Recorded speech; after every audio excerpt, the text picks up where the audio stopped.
In this video, I'm going to show you how to remove suggested files from Google Drive.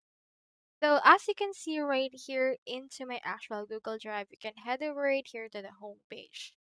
Now into the home page, you can see the suggested files. You can expand and unexpand them and you can find them right here. You can also see the reason why they are suggested, as well as the owners and locations of them. Aside from suggested files, you can also find suggested folders.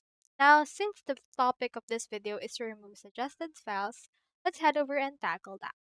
For example, I have in here this file. You can just right click on this and click on this not a helpful suggestion. So doing that will remove that particular suggestion. You can just continue doing that to all of the suggestions that you want to remove and it should be able to be removed right here. I'll head over and then do this again. And in here right now, you should be able to grasp it all. So that's how you remove suggested files from Google Drive. Hope we helped.